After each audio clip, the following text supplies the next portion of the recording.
Hi, I'm Yaakov Katz, and welcome to the Jewish People's Podcast by JPPI.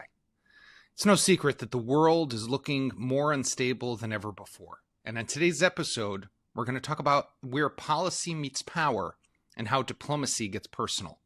Today's guest is one of the true giants of American diplomacy, Ambassador Dennis Ross.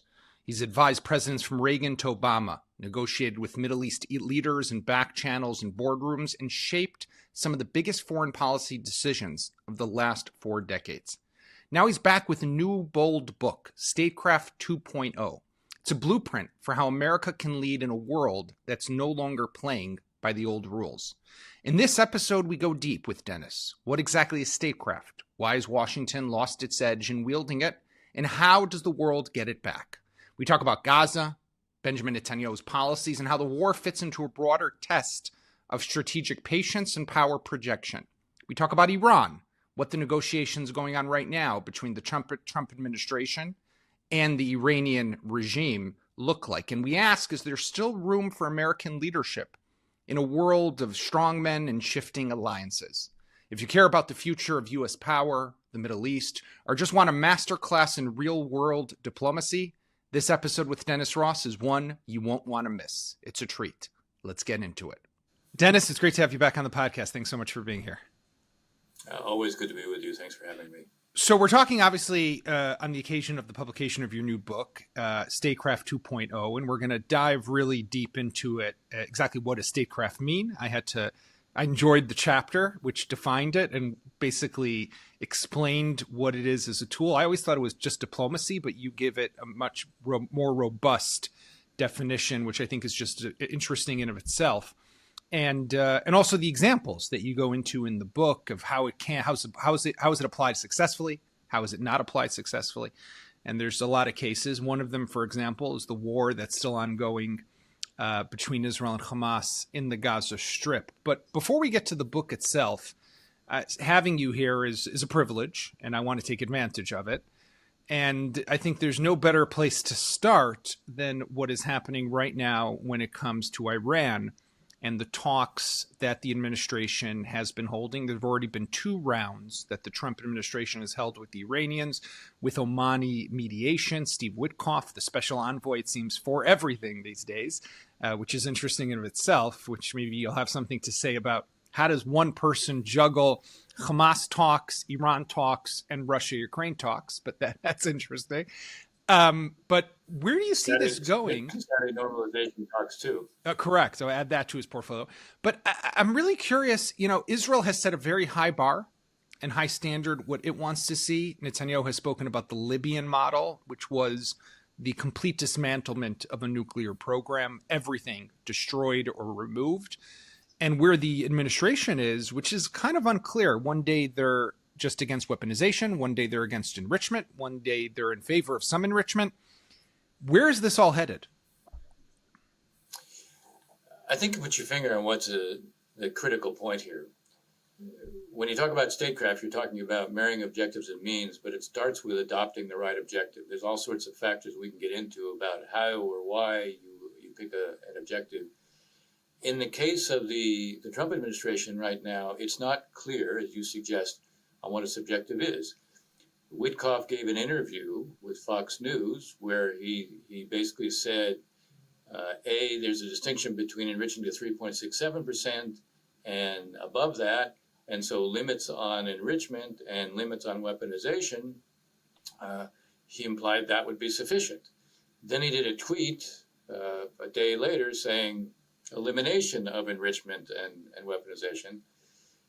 And the national security advisor said there has to be complete dismantlement of the entire nuclear program. The president says Iran can't have a nuclear weapon. Now, when he says that, they don't have a nuclear weapon today. So in theory, you could say being a threshold nuclear weapon state would meet the standard that the president is saying, unless he defines what not having a nuclear weapon means. In the negotiations so far, it's pretty clear that if dismantlement were on the table, the talks probably would have already stopped. If the elimination of enrichment was clearly on the table, we would have heard something more from the Iranians. But instead, what we heard from the foreign minister, Arachi, was that this was another good round, there's been an increasing degree of clarity on principles and goals. I'm quoting him. There's an increasing degree of understanding on principles and goals, and that's why they're having technical talks this week before the two negotiators again get together indirectly, but then obviously end up seeing each other directly as well. So I think the administration really has to decide what its objective is. What's very clear to me is that the Iranians are acting in a way that is not characteristic of what we've seen when they negotiate. They usually try to buy a lot of time. They're not trying to buy a lot of time right now because I think they read President Trump as someone who wants a deal and he's ready to do a deal, and his negotiator is a deal maker, and they're trying to define the scope of what the deal would be. They are clearly prepared to do something that looks like what you saw with the JCPOA in terms of reducing the level to which they enrich, removing the stockpiles of highly enriched uranium, making clear they have no intention to go for a weapon. What's different than the JCPOA is that not the verification, which I think that's what the technical people will begin to discuss, but the reduction in the size of the infrastructure. If that's something that is being discussed, that hasn't come out yet.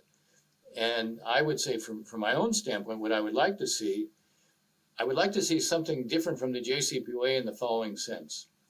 The JCPOA bought 15 years, but it legitimized a very large nuclear infrastructure.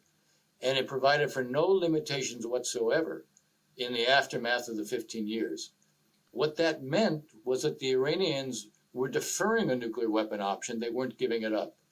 A good agreement on the nuclear issue, and I'm not saying anything beyond that at this point. I'm just saying just at the nuclear level, a good agreement would scale back the nuclear infrastructure to the point where the small capability would prove intention, where the small capability would demonstrate the Iranians will not have a nuclear weapon option, and they have accepted that. We haven't seen that discussed at this point. Maybe it is. I hope it is. What we don't know is a kind of confusion of objectives because how the different objectives are being talked about. So I hope we get greater clarity soon. And my own suggestion would be, I think at a certain point, the Trump administration ought to make a proposal which they will publicize, which would even allow enrichment at a very small amount that would reduce the number of centrifuges. So they have 20,000, about 6,000 operating. They have very advanced centrifuges enriching to 60%.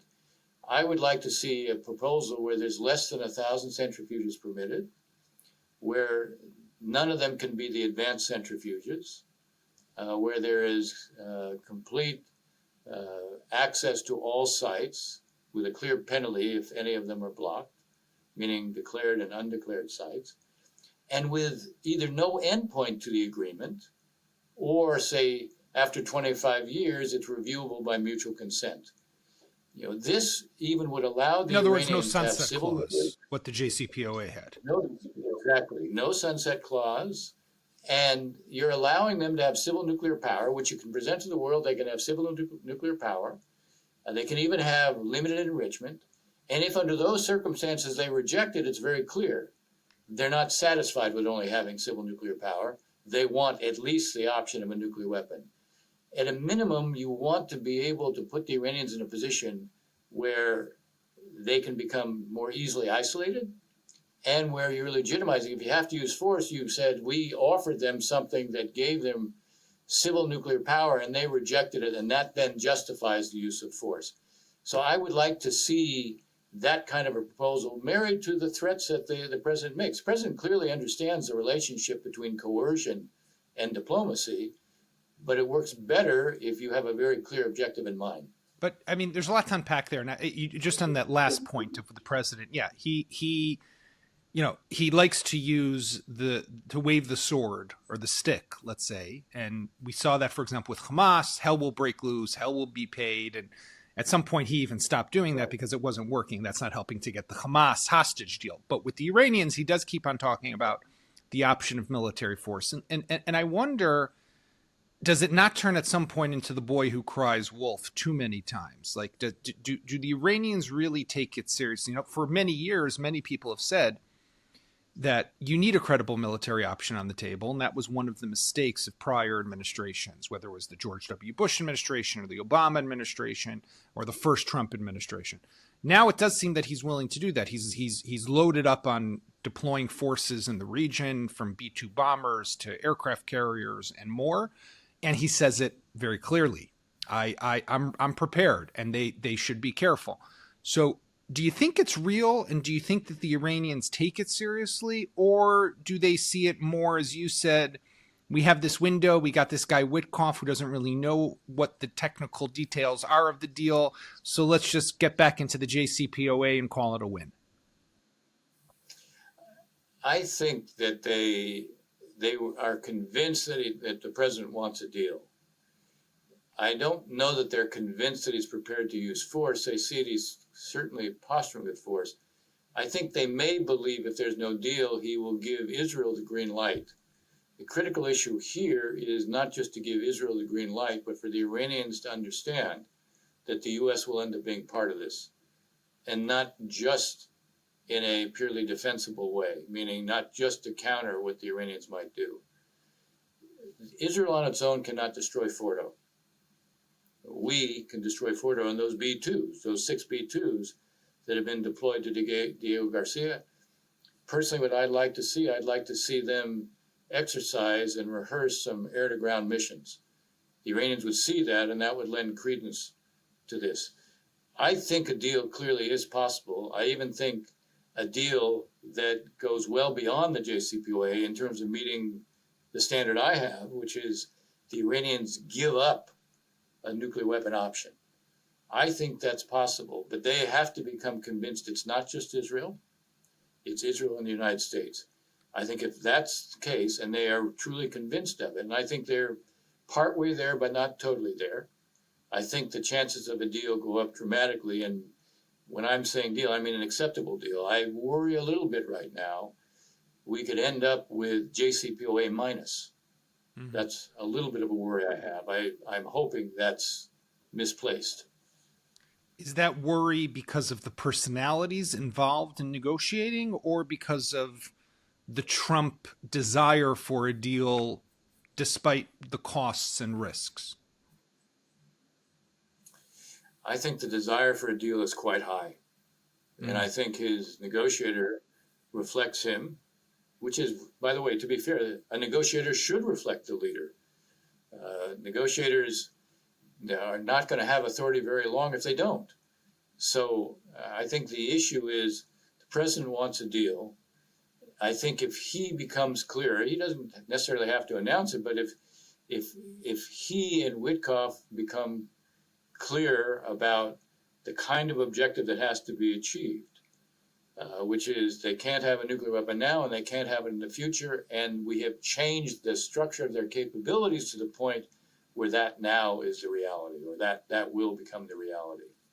So what happens, though, if there is a deal that in either scenario that you're talking about, Dennis, it's not a deal that meets the Bibi standard. There's no Libya deal to be had here, right? I think that everyone recognizes, and it could be that that's why Bibi set such a high standard, is because he knows that he'd like, as opposed to being low, he wants something to meet somewhere in the middle. So that's why he goes so high, and he himself knows it's not in the cards. But the question will be for Israel, if it's a bad deal, what does Israel do?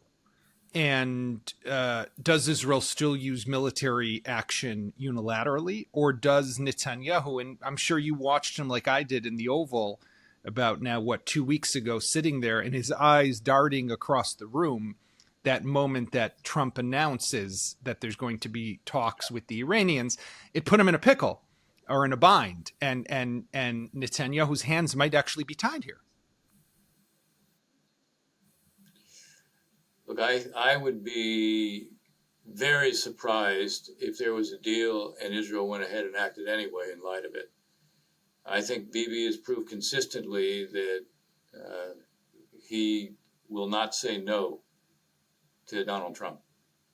He could say no to Joe Biden, but he won't say no to Donald Trump, because with Biden, he knew there were limits as to how much of a penalty Biden would impose. With Trump, I think he has very little confidence that he knows, if you say no to Trump, how far the penalty might go. So I don't see him saying no to Trump. I do think there's an effort to try to persuade President Trump and Witkoff about what's the threshold below which you can't go. By the way, I would have rather, when the idea that you set up Libya as the standard, the problem with setting that up as a standard is when you achieve much less than that, it highlights the gap between what you were calling for and what was actually achieved. I understand the difficulty of publicly framing on this issue. I hope that in private there was more of an approach that said, right, look, anything less than the following will mean your deal is worse than Obama's.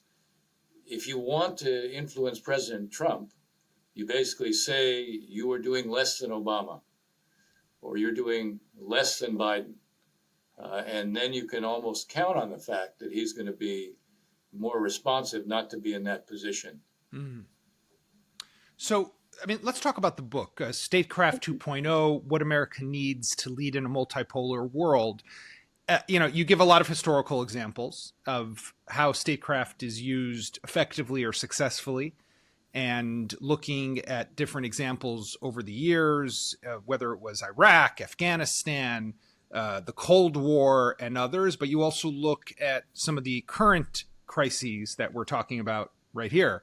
How can it be used effectively with Iran and Israel's war that still drags on with Hamas, and without a clear goalpost of where are we headed and what is needed? And you also look there, I would say, at what is the U.S. role in the world, which is obviously an interesting conversation in of itself, especially in light of the recent signal scandal. And, how does the Trump administration even look at what is it supposed to do today on the world stage? Interventionism, play big good cop role, or stay away? And, the isolationist camp, which is clearly very present within the Trump administration among some of those inner circles. So, I mean, can you start us off with, Dennis, what is statecraft, for those who have not read the very interesting chapter at the beginning of the book that defines what is this term?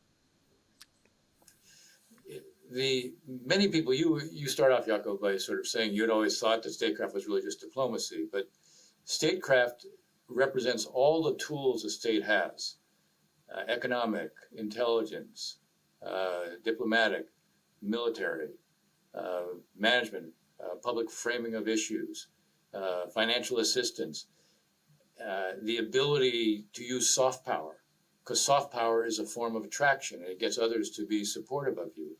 In other words, you use every tool the state possesses and can mobilize on its own or can mobilize from others. The most effective administrations in statecraft have created a whole of government approach to issues, so that you were able to, you could use the Treasury Department, you could use intelligence, you could use the military, you effectively use diplomacy, you use back channels, you use every means you have to be able to protect our interests, promote our interests, deter threats, and take advantage of opportunities. That's the essence of statecraft. And good statecraft always involves marrying objectives and means, which I tell my students, that seems obvious, and yet it's unfortunately rarely done, because too often we pick the wrong objective, either because we don't understand what we're getting into, meaning we have bad assessments of the situation, or for political reasons we adopt an objective because there's a kind of pressure to adopt a position, or we adopt objectives at such a high level of generality, like, as I say, apple pie or motherhood kinds of objectives, which you can't operationalize. What's required is you really have to think through your objectives, and that's frequently defined by how significant your stakes are. So let's apply that, if we can, to Israel's war, right, and what's happening with Hamas. And it's unclear what the objective is, right? We had Bezalel Smotrich who the other day says, well, the hostages are one objective, getting them back, but that's not the ultimate objective. What is the ultimate objective? That still remains elusive to some extent. I mean, so it seems that based on your definition of statecraft and how you outline it in the book, Israel's not doing such a good job at utilizing its statecraft to be able to realize a so-called victory or achievement in this war sparked by the events of October 7. Right. Look, I think the prime minister started off with total victory as the objective. The problem with total victory is it's a slogan. When I was talking about sometimes you adopt objectives at such a high level of generality, there's no way to actually carry it out in practice. That has changed somewhat to saying, okay, we have two objectives, defeat Hamas and get the hostages back. And some emphasize the hostages and some emphasize defeating Hamas. That's the Smotrich position. But here again, you ask the question, okay, what does it mean to defeat Hamas? One of the things that Israel, I think, should have done from, again, a statecraft perspective should have been, here's the definition of defeating Hamas. A, their military doesn't exist anymore. B, the military infrastructure they created doesn't exist anymore or is dramatically weakened, so it'd be very hard to rebuild it. C, the whole tunnel system has to be set back enough, again, so reconstitution would be very difficult. So then you say, okay, what do we need to reach that? And we've gotten, I have to say, conflicting stories about how much of the Hamas military has been defeated. At one point, we were told all 24 battalions have been defeated. Then more recently, we heard, well, the Rafah Brigade, there were 5 brigades and 24 battalions. The Rafah Brigade wasn't completely destroyed. So there needs to be a better sense of how close is Israel to actually defeating Hamas as a military. That looks to be close. I think the reality is an organized military with clear units, command control, communication system. I think Israel has succeeded in that. So then the question is, how much of that military infrastructure, meaning the weapons labs, the weapon depots, the weapon production facilities, how much of that has been destroyed? Here again, I would say probably the vast majority of that has been destroyed. The tunnel system's not clear to me. I don't know. At one point, I thought it was more than half. Now I'm not so certain. But then the question becomes, okay, so what do we do to make sure they can't reconstitute? Here, this is where the diplomacy should come in. This is where, making sure, for example, that Egypt and Gaza, that nothing comes across that border or underneath that border. And that can be worked out with the U.S. and with Egypt, combination of ways where the U.S. makes it a fundamental priority in the relationship, that Egypt will make certain that doesn't happen, that no smuggling can take place there. That's the negative. The positive is Egypt being in a position where it can rebuild. It gets the lead in rebuilding Gaza, which would mean a huge economic boon for Egypt. If you can choke off the oxygen for Hamas, then they can't be rebuilt. But then you also need to have an alternative to Hamas. And because of the Smotrich Ben Gvir position, Israel never really came up with an alternative. The prime minister sort of adopted President Trump's Riviera in Gaza as a kind of alternative. But here again, what are the means to be able to achieve that? If you're adopting objectives that you can never achieve or it'll take you 10 years to achieve, that doesn't look very attractive. So I would say where are you in terms of military defeating Hamas? I think pretty close. Where are you in terms of destroying the military infrastructure? Pretty close. What can you do to make sure there's no reconstitution? That means basically prevent the smuggling. It means, and this should have been done a long time ago, and this I fault the Biden administration, not for pressing for humanitarian assistance, but for for doing nothing to ensure that humanitarian assistance going into Gaza went to where it was supposed to go. If we were insisting on humanitarian assistance, then we should have been open to the idea of either Israel will provide security for this to prevent Hamas from seizing it and then basically monetizing this, which helped to sustain them. or we should have gone with the idea of security contractors. The Biden administration had an allergy to contractors because every time you mentioned the word contractors, they said Blackwater. Right. As if you could not get serious security contractors. And there were some who were ready to go in and do it. They were talking to the UAE. The UAE, I think, was prepared to finance them. That should have been done. It needs to be done now. There must be a secure delivery of humanitarian assistance so that Hamas can't seize it and monetize it. And then the third thing is you're operating under a formula of reconstruction for demilitarization. The Egyptians came with a plan as a way of saying, look, we can reconstruct Gaza without having 2 million Palestinians leave. And the half of the plan that was geared towards reconstruction without displacement looked plausible. But the plan said nothing about demilitarization. The word Hamas wasn't even in the plan. So it failed on that basis. And because of that, that's where that was limited. So here again, I would say get the administration to work with the Egyptians and others to come up with something that's credible as an alternative. I know that during the Biden administration, Israel was negotiating with the UAE, and I know they were not far from an agreement.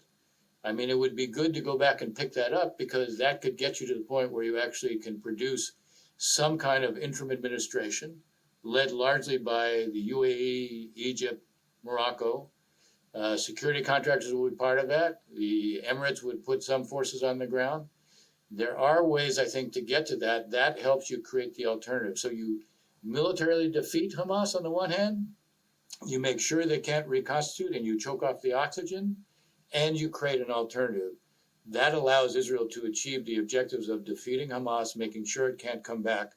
Those are legitimate objectives. Making sure Hamas is not in control of Gaza and it can't come back. That is a necessary objective.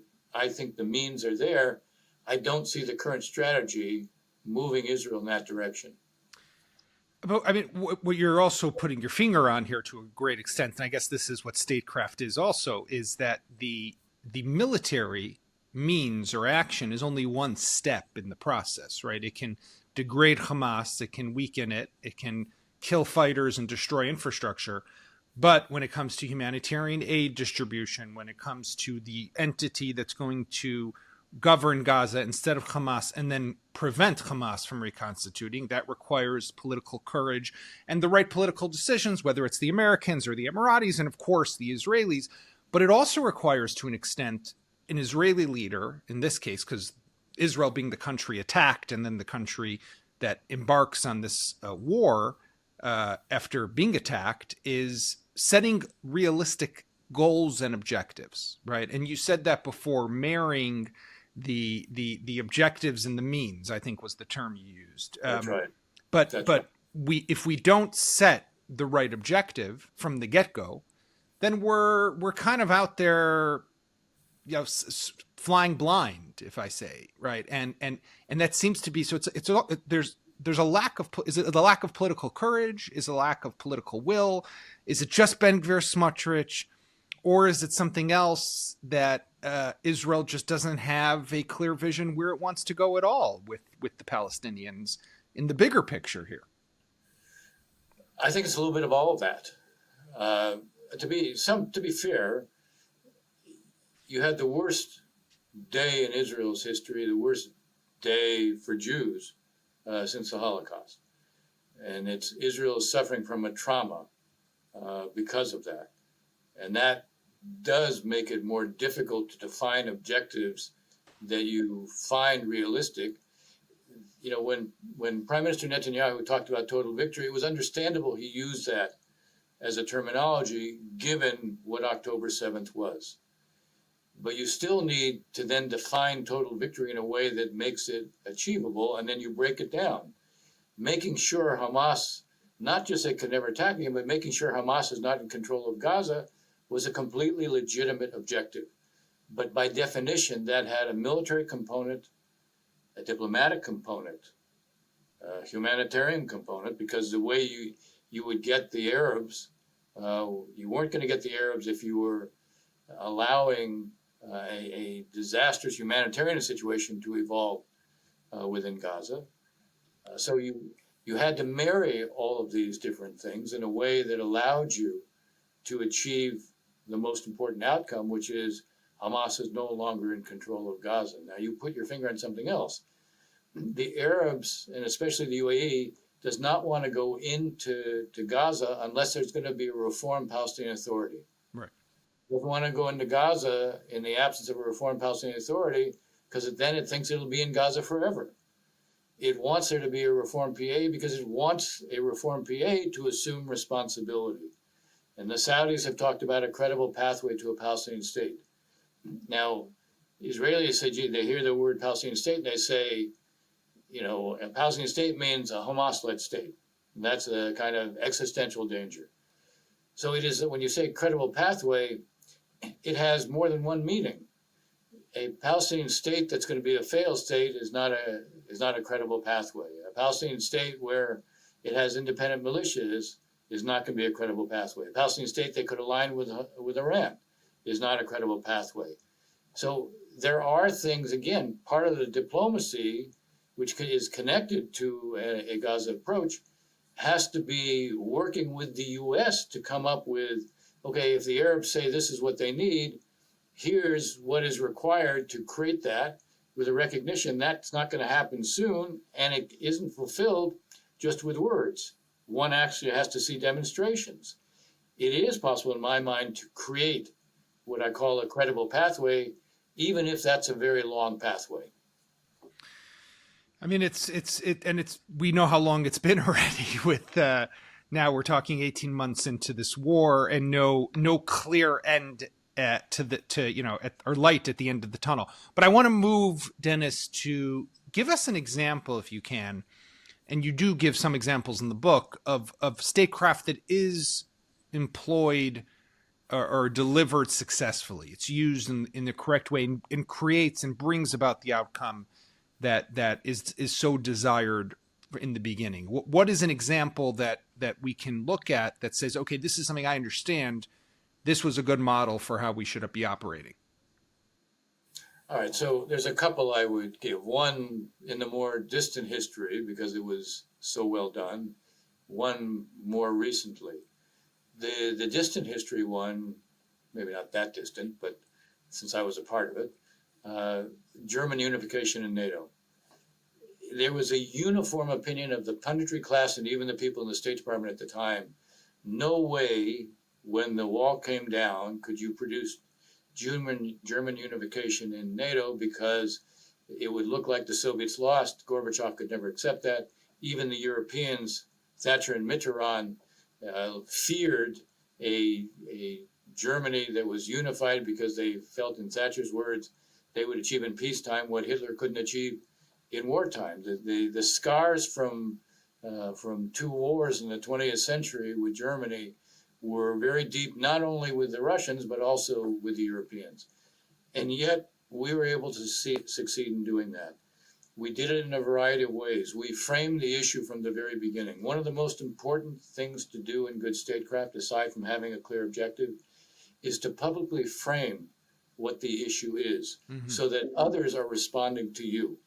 In this case... So you set the agenda, you set the narrative, basically. Right. Exactly. It is both the narrative and the agenda. So everybody's working off of your agenda, but they're also working off of your narrative. Right. That's what was exactly done. But at the same time, you had to put the Soviets in a position where they understood they couldn't stop it, but on the other hand, they had an explanation. So we did multiple things to put Gorbachev in a position where he had an explanation. We came up with a mechanism, a process. We called it the 2+4 process. The 2 Germanys plus the 4 occupying powers in Berlin. That was the result of the end of World War II. And that meant that the Soviets sat in every meeting over how this was going to be managed. So that was part of an explanation. But we went well beyond that. We changed NATO's doctrine as a way of saying, okay, NATO's not a threat to the Soviet Union anymore because it's changing. We created liaison between the Soviet Union and NATO, again, to show that. We came up with a package of financial assistance to the Soviets, because one of the things Gorbachev said was, who's going to pay for our withdrawal? We have hundreds of thousands of troops there. They have to move out. They have to go back to housing. We worked out a package to provide that. We made a decision to reduce the number of arms in Germany and in NATO as a whole, again, as a way of underpinning that the threat that the Soviets might have seen was different. We changed the doctrine. We gave, remarkably, never been done before, there was a NATO summit, and at the summit, there was a new doctrine that was adopted.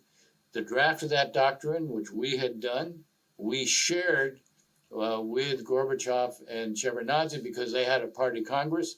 They had to show how NATO was changing at that party Congress. We shared that draft even before we had it finalized with our NATO partners. So we created on substance and in process an explanation for the Soviets, and we created a set of inducements for them. And we worked a process where we never allowed any problem that might emerge to go unaddressed. And any problems that might be anticipated, we would address very quickly. So Baker was literally meeting Shevardnadze every other week around the world. He met Shevardnadze 30 times in the space of a year, and he met his counterparts, the foreign minister of France, the foreign minister of Germany, the foreign minister of the UK. He met them also 30 times. He met their leaders, at least 9 times. President Bush was on the phone all the time. There was a constant effort to keep everybody on board, anticipate problems. At one point, we were at a ministerial meeting with Gorbachev and Shevardnadze in Moscow. And as we were doing at the end of it, the last thing was a session of the 2 big delegations. While we were sitting in that meeting, I wrote a briefing memo for Baker to send to Kohl, who was coming to Moscow, laying out the points Baker had made, laying out the counter arguments that Gorbachev had made, and making the key counter arguments that Baker had made to those. Mm-hmm. So Kohl got that before he came to Moscow, and he then let Baker know it was of enormous help. We tried to anticipate every problem. We basically used, again, a whole of government effort. And this was an example of something no one thought could be done, and we achieved it, which was a pretty good measure of statecraft working the way it should. I'll give you one other, I won't go into the same level of detail, but one other example. Look at the counter-ISIS coalition that was put together. Mm-hmm. It involved 75 countries, lots of countries contributing in the military area, but it also involved the use of force. President Obama had been very reluctant to use force against Assad and basically never did. But he did use force and authorized force. We ended up with several thousand sorties hitting in Syria to go after ISIS. We also had a local partner on the ground, the Syrian Democratic Forces. One of the most interesting things about interventions that emerges is the U.S. can intervene in places. One of the problems is to think that intervention is either you do nothing or you have 150,000 boots on the ground. Well, there's a lot of in-between options. And here, we teamed up with the Syrian Democratic Forces. We provided them logistics support, intelligence, spotters on the ground. We put small numbers of advisors with their units as well. Right. They were the ones who defeated ISIS on the ground. In Raqqa, they defeated them. They lost 11,000 dead, we lost 6. Here was a model where if you have a credible local partner who will fight for themselves, something that in the end we lacked in Vietnam, something that in the end we didn't do in Iraq. So here is a case where you had the diplomacy and the military and economic support working hand in hand, and again, a whole of government effort. But the objective was defined clearly. ISIS helped to define that objective, given who they were, and then these different tools were used quite well. And I contrast that with you also go into some detail in the book about Libya, which is another example of intervention. But there you say, and you go through kind of it seemed like, by the way, you were taking us into the Situation Room, that you were there. Yes. And part of those discussions at the time, and how Obama, you even retell how Obama would come and sit in sometimes on those weekly discussions. But that with Libya, while it took some convincing to get him across the line and in authorizing, despite opposition from some of his principals, the Secretary of Defense and others at the time, he decided to go ahead with it. The fact being that he didn't go all the way, right? In other words, it was just that aerial campaign, but it didn't lead to something that you kind of detail there, and you'll tell me if I'm portraying this correctly. The aerial campaign was going to lead to regime change, but it wasn't going to then have that follow-up, like you said, that is needed. And if I look at the example in Syria, the SDF was that local partner that you knew you could rely on, and you didn't have that in Libya. Right. But in Libya, the forces that we had to contend with were much smaller. You put your finger on, again, an interesting example of why there was a gap between objectives and means. What was the initial objective? To protect Benghazi and prevent a massacre in Benghazi. And what we did was to prevent that. The problem was to think that that would be sufficient, that this wouldn't inevitably morph into regime change. And if you were going to have regime change, you couldn't leave a vacuum. Now, part of the administration's strategy was legitimate and appropriate, meaning there was a great deal of effort focused on building a political alternative to Gaddafi. So there was a transitional council that was created. We did a lot. We took frozen Libyan assets and gave it to them so they would have monetary means. We organized a Friends of Libya approach. All of this was appropriate. They drafted a constitution, all good except for one thing. Where was the security? Mm-hmm. Who was going to provide the security? President Obama said no boots on the ground.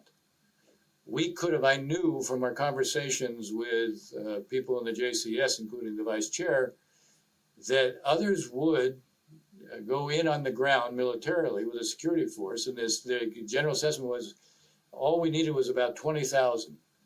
But we needed to contribute about a quarter of that. And we wouldn't. And once we wouldn't, no one else would. You needed the U.S. to be willing to put forces on the ground, even if the numbers were small. The problem in Libya was you had these multiple militias, and someone had to create security and create from those multiple militias an army. There needed to be a transition period of several years, but it required, there is no possibility of producing that kind of a transition without security. Yeah. And in the end, we left a vacuum. So in the case of the SDF, we had a partner on the ground. You weren't going to have a partner on the ground because of the different tribes and different militias that were attended to those. So you needed to create security with a force from the outside. Because the numbers in those militias were relatively small, a 20,000 international force could have done that. Look, if you go back to the Balkans, the Dayton Agreement in 1995, we created an international force of 60,000. We provided 1/3 of those. Mm-hmm. And that was because we knew without the use of American power, it's using it to create that coalition, 100%. But it was diplomacy that produced the agreement. Right. Sometimes you need the threat of force, and we're seeing this is what we were talking about before on Iran, the threat of force to get a diplomatic outcome. But getting a diplomatic outcome where you've had a war also requires that you have a plan for what comes next. Yeah. One of the things we failed to learn after Iraq, meaning we didn't apply it in Libya. It's ironic because President Obama applied many of the lessons from Iraq to Libya. He wanted to make sure the international community supported what we were doing. He got a Security Council resolution. He got the Arab League to also endorse it. We had Arab participants. We had a multinational force. So there was legitimacy in this.